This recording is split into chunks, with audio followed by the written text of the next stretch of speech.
Hello friends, super magic રસોઈમાં મિત્રો હું આપનું સ્વાગત કરું છું।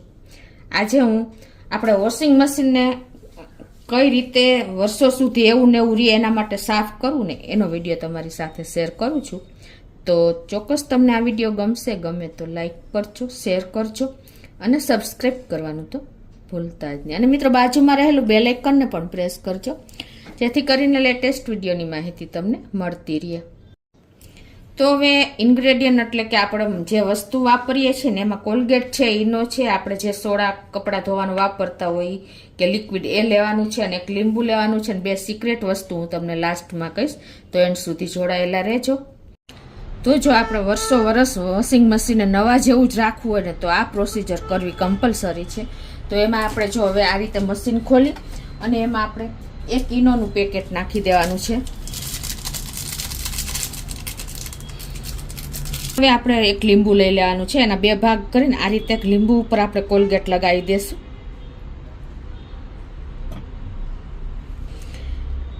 અહીંયા આપણે અંદર નાખી દેશું। ખાસ નોટ કરજો કે બીયા કાઢી લેવાના છે। આ રીતે આપણે કોલગેટ ફરતી લગાવી દેશું અને બે પાર્ટ આપણે લીંબુના વોશિંગ મશીનમાં નાખી દેવાના છે।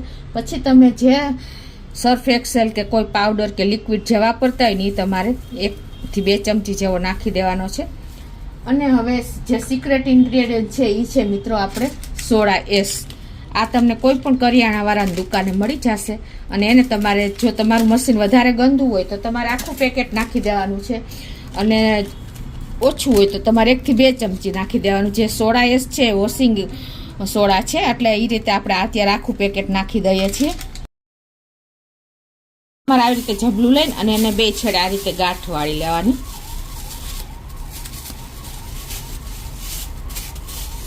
અને આને પણ તમારે મશીનમાં જ નાખી દેવાની। આ બધું નાખ્યા પછી તમારે મશીન સ્ટાર્ટ કરી દેવાનું છે અને આપણે જે ક્લિનિંગનો પ્રોગ્રામ હોય ને એ જ સેટ કરી દેવાનો છે। આ રીતે આપણે ક્લિનિંગ ટબ ઉપર રાખીને અને મશીનને સ્ટાર્ટ કરી દેશું। તો મિત્રો જુઓ, આપણે બધો જ કચરો 1 કલાક ને 44 મિનિટ આપણું મશીન ચાલ્યું છે ટબ ક્લીન માટે અને બધો કચરો જો એકદમ ડોળું પાણી થઈ ગયું છે। તો હવે એ પાણીને આપણે બહાર કાઢી લેશું। તો મિત્રો જો આપણે બધું જ પાણી નીકળી ગયું છે અને આપણું ટબ જો એકદમ ચમકે છે, એકદમ ક્લીન થઈ ગયું છે। જો મિત્રો,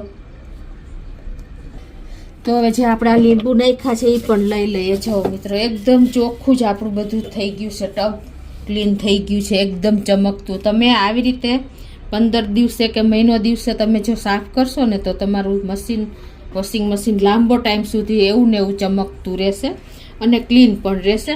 અને બીજું કે જે આપણે આ ડસ્ટ બેગ હોય ને એને પણ આપણે કાઢી લેવાની છે આવી રીતે, અને એને પણ આપણે કપડાં ધોઈ લઈએ ને તો 2-3 દિવસે સાફ કરી લેવાની હોય છે।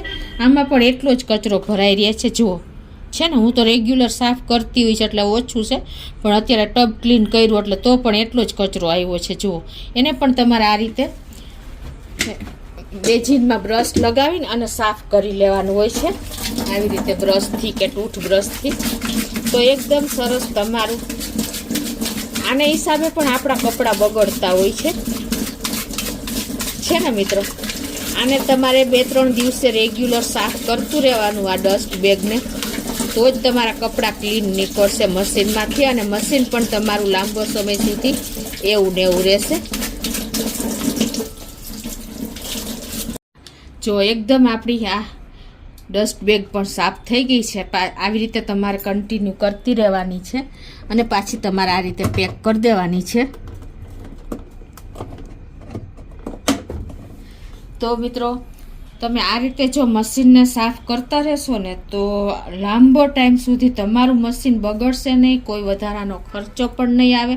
આ રીતે તમારે 15 દિવસે કે મહિને કે તમારે ટબ ક્લીનનો સેટઅપ કરી દેવાનું, એટલે ઓટોમેટિક તમારે આટલા ઇન્ગ્રેડિયન્ટ નાખીને અને તમારું મશીન એકદમ અંદરથી પણ ક્લીન થઈ જશે। તો મિત્રો, આ રીતે તમે રેગ્યુલર કરતા રહેશો ને તો તમારે ખર્ચા પણ નહીં આવે અને તમારા કપડાં પણ એટલા જ સરસ થશે। તો તમને આ વિડીયો ગમે તો લાઈક કરજો, શેર કરજો અને સબસ્ક્રાઈબ કરવાનું તો ભૂલતા જ નહીં।